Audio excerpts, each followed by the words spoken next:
You're very welcome back to another episode of the Executive Code Podcast, where we're discussing everything to do with personal mastery. I'm here with Nicole, and Nicole has more questions that she wants to have answered. So, Nicole, what is it that you have for us this week?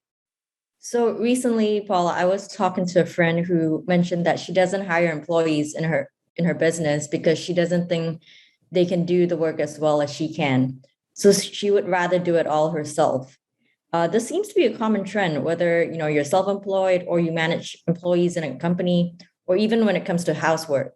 So is this necessarily negative, or is there some advantage? And if not, what can we do to learn to delegate tasks? It's actually quite common in whether be, as you say, whether be you're a manager within the company, whether you're self-employed, or whether you're actually running a household. So it is actually very, very common. Is there disadvantages to it? Yeah, there absolutely is, because you're doing now everything that you have to do, but you don't necessarily, you're perhaps maybe not the best person to be doing it in the first place. What you want to look at, so especially where if this person is self-employed, ultimately what's going to happen is that if they're doing everything themselves, they're now going to put a limit on the income that they can actually generate, because there's only so many hours in the day. And the more busier that individual gets, whether it be by serving clients or by doing administration work or any kind of other activities that they're doing within the business itself, what they're going to do is they're going to make less hours that they can actually generate an income from. So therefore, they're actually going to reduce their income that they're going to be generating. The same thing applies as an employee. If you're a manager or an employee within a company, if you're doing tasks that you may not be the best person suited for it, you're therefore not bringing as much value to the company. And therefore, by not bringing as much value to the company, you're actually putting a ceiling on the income that you can generate. If you want to generate more income in terms of salary or remuneration, create more value within the company. It's as simple as that. So when it comes to delegating, there's a few things that shows up. One is, and you got to, I suppose, ask yourselves these questions if trying to delegate is problematic for people. Ultimately, first thing that shows up is that there's a fear of something. So it's a fear of loss in terms of either I'm no longer going to have the value for the actual company itself. If it's self-employed, it means that it's a fear of loss in the sense of I have to pay somebody else in order to do the work that I perhaps want to do, or it's a fear of lack of control or a fear of control, meaning a fear of loss of control, because now you want to control all the things that you're doing. And therefore, so ultimately there's an underlying fear. When you recognize what the fear is, now you can start to dissolve the fear. That's one thing. But the next thing that shows up is around time. So people will say, well, it's easier to do the job myself rather than trying to teach somebody to do it. And yes, that's true. But pretty much like yourself, Nicole, when you're, let me use the analogy of flying. When you're taking off, you're using a huge amount of fuel at the very beginning in order to get that aircraft off the ground and into the air. So that's just as much as when you're trying to delegate to somebody else, that initial trust of petrol or aviation fuel, if you use that analogy, that initial impulse of time that's required in order to teach somebody to do what it is that you want them to do is needed. But then once you get into cruising mode, now it becomes an awful lot easier, because you're no longer having to keep an eye on what the individual is doing. They're just doing it, meaning the work is being done while you're actually doing something else. So yes, there's an element of time being required in order to find the individual, but also to make sure that it's done in the way that you want it done, perhaps.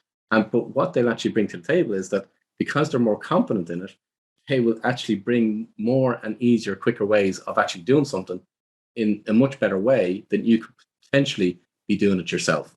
So sometimes we feel we're actually doing it the right way, or we're feeling we're doing it the best way. But actually, when you're using somebody else's expertise and that's what they specialize in, well, then they actually bring an awful lot more to the table itself. So yes, there's initial investment from a time perspective, but once you get over that initial curve, well, then now you're into, in aviation terms, you're into cruising mode. The next piece that comes up is trust. And there's three pillars to trust. One is reliability, second is rapport, and the other is credibility.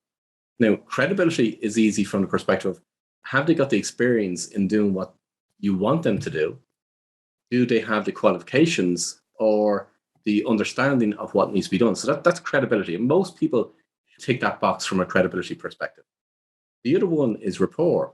Now, rapport is just that interaction with somebody that you get on well with them, and therefore it makes it an awful lot easier when you're working with somebody in order when you're delegating tasks. So most people can build rapport very, very quickly. But the one that everybody literally falls down on is reliability. And as soon as you start to break down that pillar, reliability, now trust starts to break down. So let me explain how that works.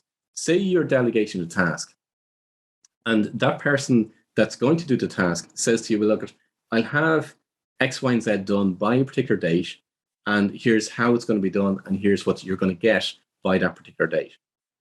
If that person, so indirectly what they've done is they've given you a promise.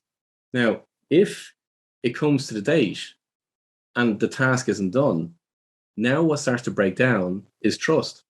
Because now the question that goes on from an unconscious perspective in the person's mind is, can I trust that individual? Meaning, are they reliable enough to do the task that I'm delegating them to do? So pretty much every single human being will fall down on reliability, and therefore, as a result, fall down on trust. Whether you're an employee, whether you're working with clients, whether you're a business owner, whether you're self-employed, it makes no difference. Every single individual will typically fall down on that one pillar, unless they understand the 3 pillars of trust, and then unless they understand and build a system into their business or into their life, so therefore they're able to deliver on the reliability pillar. So when it comes to your friend Nicole in delegating a task, that's typically where it's going to fall down from a reliability perspective. And therefore, what will now start to kick in is, if somebody hasn't delivered a task for them in the way they expected it to be done, or how it to be done, or by the time frame is going to be done, well, then now what's in their mind is, well, they'll brush everybody else with the same viewpoint. So, well, oh, I have to do it myself because I cannot find anybody else to do it. But there's no such thing as absolutes, meaning you can't go through every single individual in the whole population and not find one person to be able to do the task. So you can't use absolutes when it comes to human behavior. The next thing is competence, and competence is made the 3 pillars are skills, knowledge, and experience. If you're trying to delegate a task, it's a case of trying to find somebody that has the skills, the knowledge, and experience to do what it is that you want them to do. And once you've got that, well, then now you've got somebody that's perhaps even better to be able to do the task that you want them to do. So one of those 4 elements, whether it be fear of loss, time, or trust, or competence, one of those aspects, if not all 4 of them, will come into play when somebody wants to delegate. You work on those 4, and then now it becomes an awful lot easier to actually delegate to somebody else. There are so many experts out there. I've got a team, they're all virtual. I don't even know how many people are on the team now at this stage. Nicole, you're one of them. You're part of my team. So there's always experts to be found out there that can absolutely do something that could you do it? Yeah, you could, but they can do it an awful lot better than what it is that you can do. And once you find those individuals, and then it's developing a team element with them in order to develop the relationship with them. And therefore now you have that team or those individuals delegating the task to for as long as you want within the business itself. So now the more time that you free up within your business or as a manager, well, then now the more value that you can bring to your own business. And ultimately, as I said earlier on, the more value that you bring, well, then the more you're actually going to generate more income.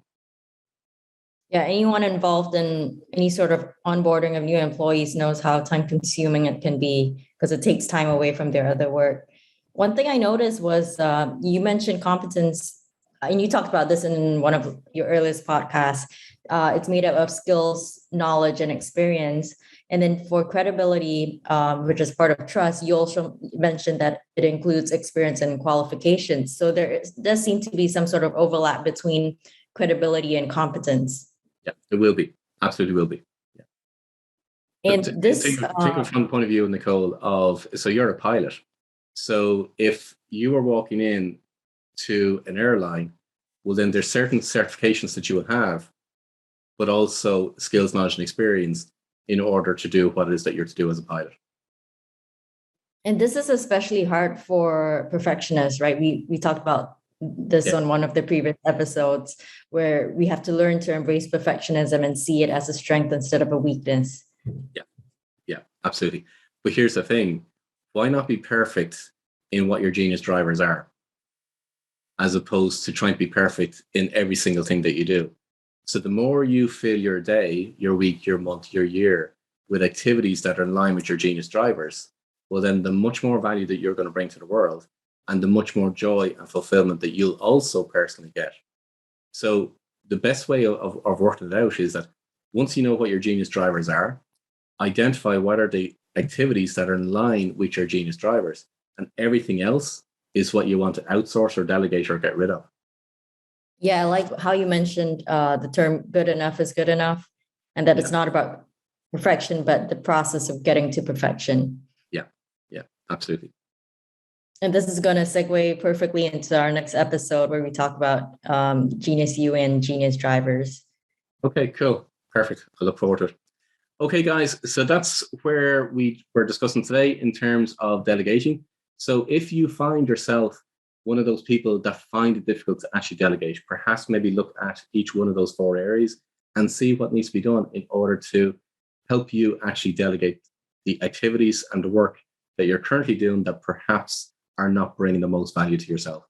Until next time, I wish you every success.